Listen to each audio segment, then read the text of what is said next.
All right, doing a muffler swap out on a 2003 Avalanche. This is the original installed muffler from GM. It's part number G38-0540. It's manufactured September 2002, so it's pretty original to the truck. Bottom side was starting to rust out along the seam.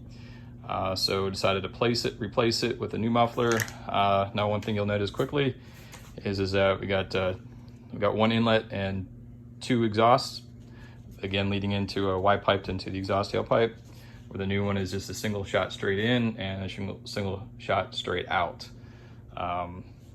So this is the new Walker Quiet Flow stainless steel, or SS as they call it. It is part number 21423. The inlet and outlet are both the same, has an ID of 2.625 and an OD of 2.77 front and back. And the tailpipe number is 54384. And the length on these are both 24 inches. The Walker is and the GM are both 9 inches tall. The GM is 12 and a half wide, and the new one is a lot skinnier, only 9 inches wide.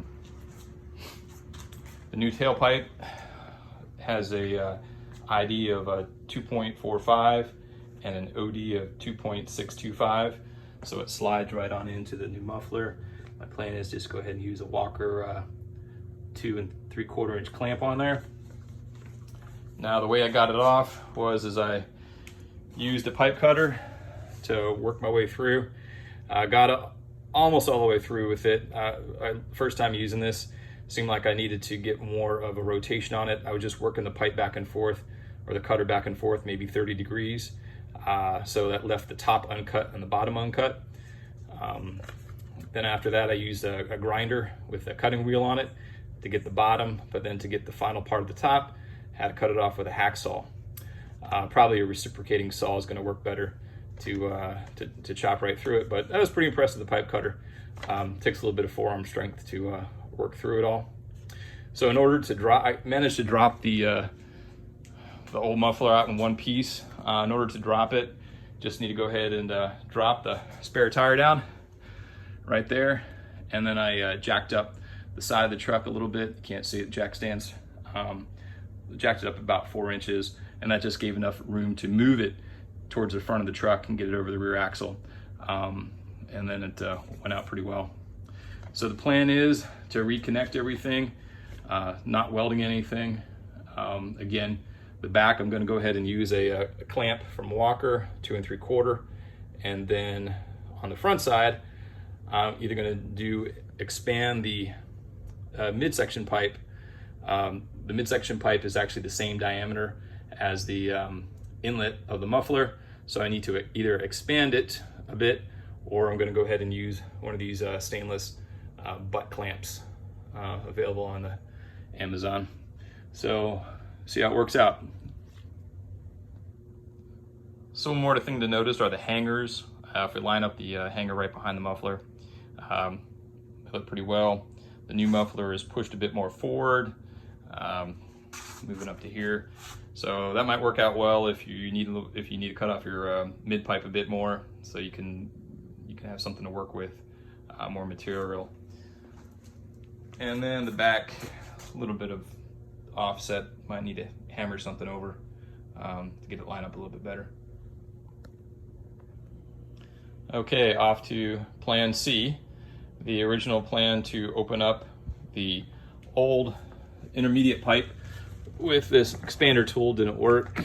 Used a 1,300 foot-pound impact and basically just broke the tool. Had it greased with some anti-seize.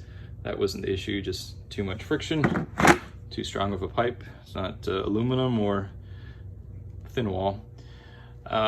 So instead of using the butt connector, which was my old plan B, I just ordered a new intermediate pipe for 50 bucks.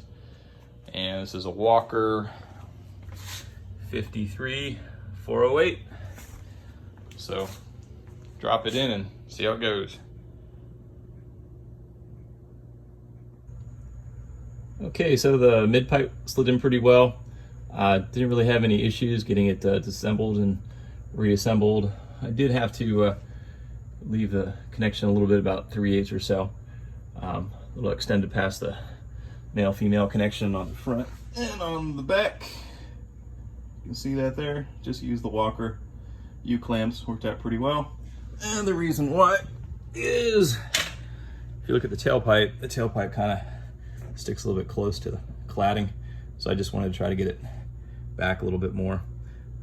Don't recall what the old one looked like, but a little bit tighter. But it all slid together pretty easily.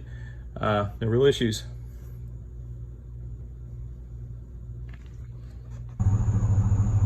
All right, there we go. It's all installed. Decibel readings are about 61 to 64 on it. It does sound quiet, no issues. So happy with the work. Good luck out there.